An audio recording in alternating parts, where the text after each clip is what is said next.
Saudamos todos os nossos irmãos e amigos com a graça e a paz do Senhor Jesus. É muito bom estarmos novamente juntos para estudarmos a Bíblia. Somos gratos a Deus por Ele nos permitir termos mais um dia de vida e também estes momentos para estudarmos a Bíblia. Agradecemos a todos vocês que participam conosco diariamente, estudando a Bíblia, compartilhando com outras pessoas, dando o seu curtir lá no dedinho de joinha, no canal Hora Tranquila. Enfim, nós agradecemos a Deus por cada um de vocês, onde quer que vocês se encontram. Agradecemos também a vocês que nos escrevem dizendo de onde acompanham os estudos. Mandamos aqui um alô especial para o Zilmar Alves, é de Itaquera, Ranúzia Carvalho de Oliveira, é de São Paulo, Raimundo Nonato e Kátia são do Rio de Janeiro, Marco Siqueira é de Oswaldo Cruz, São Paulo, Sônia Ferreira é de Munique, na Alemanha, Ediclésio Moreira da Silva é de Belo Horizonte, e todos os demais que nos escrevem, agradecemos e sempre mandaremos um alô para vocês. Iremos orar. Nosso Deus e Pai, obrigado pelas bênçãos que tens nos concedido, obrigado por este dia, por este momento que vamos ter agora para estudar a Tua Palavra. Mais uma vez suplicamos que o Teu Espírito Santo seja concedido a cada um de nós, para que tenhamos a nossa mente aberta para o entendimento da Tua Palavra, possamos aceitá-la e colocá-la em prática em nossa vida. Abençoa todos os nossos irmãos e amigos onde quer que se encontram, todos aqueles que pedem as nossas orações, Tu os conheces, sabes as necessidades, dê bênçãos, vitórias a cada um conforme a Tua vontade, em nome de Jesus. Amém.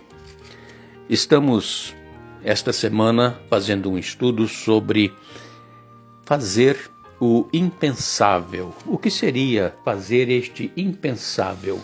É claro que Jesus, ele fez aquilo que ninguém poderia imaginar que fosse feito por alguém, dar a vida para salvar outra pessoa.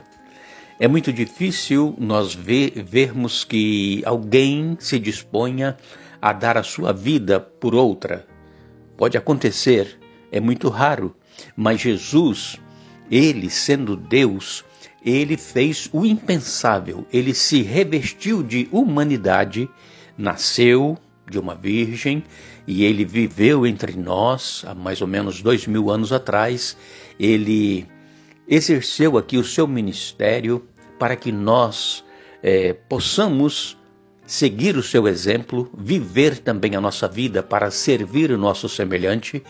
E então Jesus se entregou para morrer pelos nossos pecados. E então, aqui em Isaías, no capítulo 53, no verso 1, é feito uma pergunta: quem creu em nossa pregação? Ou quem creu em nossa mensagem? A quem o Senhor revelou seu braço forte? Esta pergunta, amigos e irmãos, pode ser feita também hoje, no século 21. Quem está crendo na palavra de Deus?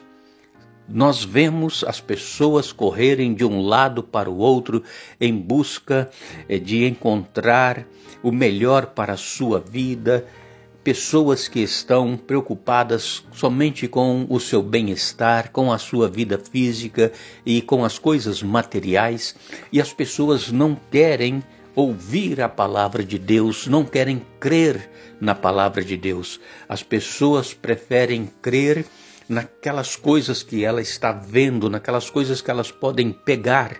E então a salvação, ela é aceita pela fé. Nós não vemos, nós temos que crer pela fé.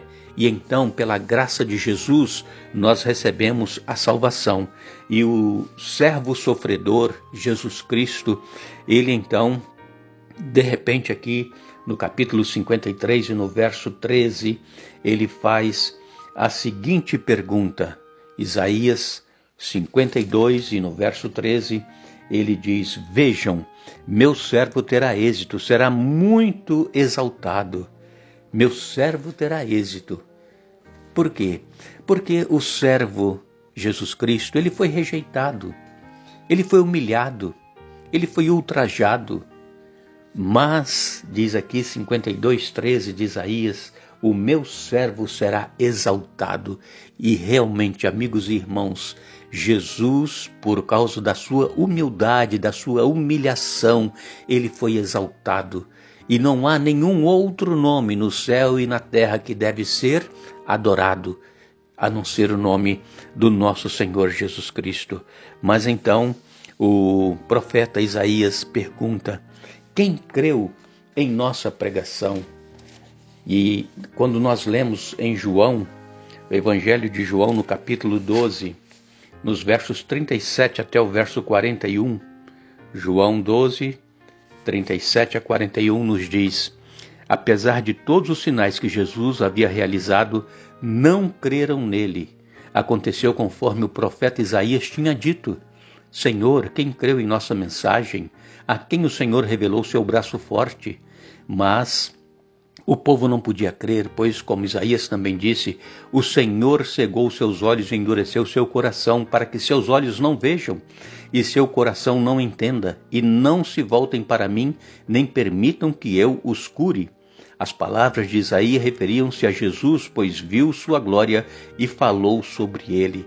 Então, aqui no Evangelho de João está confirmada as palavras do profeta Isaías: quem creu em nossa pregação? As pessoas viam Jesus realizando prodígios, milagres, curas, transformações, via Jesus ressuscitando mortos, mas eles não creram. Não creram por quê? Porque tiveram os seus olhos cegados, o coração endurecido. Por que eles tiveram os olhos cegados e o coração endurecido? Porque eles não queriam ver e nem crer. Irmãos, se nós estamos ouvindo a palavra de Deus, mas nós não estamos querendo ver o que Deus está nos mostrando, se nós não estamos querendo entender a vontade de Deus para a nossa vida, os nossos olhos também serão cegados espiritualmente, para que nós não vejamos a verdade, e também o nosso coração será endurecido para que nós não aceitemos a salvação que Jesus nos oferece. Então nós é que estamos fazendo com que os nossos olhos sejam cegados e o nosso coração endurecido. É por isso que Isaías disse, e também João aqui, que o Senhor cegou os olhos e endureceu o coração para que seus olhos não vejam e o seu coração não entendam. A palavra de Deus, amigos e irmãos, ela nos adverte para que nós estejamos abertos, com os olhos, os ouvidos abertos para ouvirmos a palavra de Deus e recebermos a bênção que Deus tem para cada um de nós. Quando nós olhamos para a palavra de Deus, nós encontramos aqui uma situação semelhante de sofrimento que Jesus sofreu, foi Jó. Nós encontramos lá, por exemplo, em Jó, no capítulo 1 e no verso 2, que Jó era um homem temente a Deus, era um homem que se desviava do mal, era um homem que estava pronto a fazer a vontade de Deus, só que sobreveio sobre ele um tremenda adversidade, tremendo sofrimento. Jó capítulo 1, verso 2 diz: tinha 7 filhos e 3 filhas, e era dono de 7.000 ovelhas, 3.000 camelos, 500 juntas de boi. Era um homem íntegro, correto, temia a Deus e se mantinha afastado do mal. Leia Jó capítulo 1, capítulo 2, você vai ver aqui como Jó sofreu em sua vida, perdendo tudo que tinha, seus filhos, seus bois, seus gados, enfim. No capítulo 2 de Jó, no verso 12, nós lemos: quando os amigos de Jó viram Jó de longe, mal o reconheceram, choraram alto, rasgaram seus mantos e jogaram terra ao ar sobre a cabeça. Então os amigos que foram visitar Jó não o reconheceram. Tal era a situação de chagas que tinha em todo o corpo de Jó. Um homem que era um homem abastado, rico, tinha saúde, nunca tinha lhe acontecido nada e de repente ele perde tudo e também perde a saúde. Mas por quê? Satanás que trouxe este mal sobre Jó. E o mesmo Satanás que trouxe este sofrimento para Jó é o mesmo Satanás que trouxe também todo o sofrimento que Jesus passou aqui neste mundo. É claro que Jesus ele veio para dar a sua vida por cada ser humano, mas por que Jesus, o Messias de Deus, deveria sofrer. Ninguém, nem Jó, nem Jesus, merecia sofrer como sofreram. Mas o que nós vemos é que Satanás, ele quer fazer com que nós que cremos em Deus, pensemos que é Deus que está trazendo estas enfermidades, estes problemas que nós enfrentamos, o sofrimento, que nós pensemos que é Deus. Esta é a intenção de Satanás, fazer com que nós amaldiçoemos a Deus, para que nós abandonemos este caminho que nós estamos seguindo. Mas aqueles que confiam no Senhor, estes permanecerão para sempre. Estes não duvidarão que mesmo em meio ao sofrimento, à dor, Deus está com eles.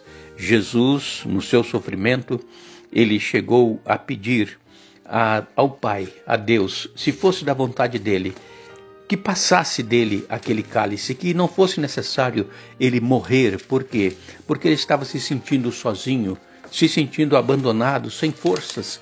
Mas Jesus disse: Pai, faça a tua vontade e não a minha vontade. Em Isaías, no capítulo 53, no verso 6, nos diz: todos nós nos desviamos como ovelhas, deixamos os caminhos de Deus para seguir os nossos caminhos. E, no entanto, o Senhor fez cair sobre ele os pecados de todos nós. Amigos e irmãos, quando Jesus se entregou para morrer na cruz do Calvário, ele estava levando sobre ele o meu pecado e o seu pecado. Jesus, ele pagou o preço do pecado, que nos diz em Romanos: o salário do pecado é a morte. Jesus pagou este preço. Por quê? Porque ele tem um amor infinito, um amor que nós não conseguimos imaginar a dimensão deste amor. É o amor que Jesus tem por cada um de nós. Por isso ele sofreu, por isso ele morreu, por isso ele se entregou. Mas graças a Deus ele ressuscitou e está à destra de Deus nos céus. E breve ele vai voltar para nos buscar. Que nós possamos aceitar este sacrifício de Jesus em nossa vida.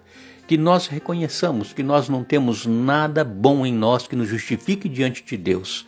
E que nós necessitamos, que nós carecemos do perdão de Deus e do sangue de Jesus para termos os nossos pecados perdoados e possamos estar com Ele para todos sempre, quando Jesus voltar. Que Deus nos abençoe, nos dê um bom dia. Vamos voltar amanhã dando sequência a este estudo, mas não nos esqueçamos. Eis que crio novos céus e nova terra, e jamais haverá lembrança das coisas passadas. Isaías 65, verso 17. Que Deus nos abençoe.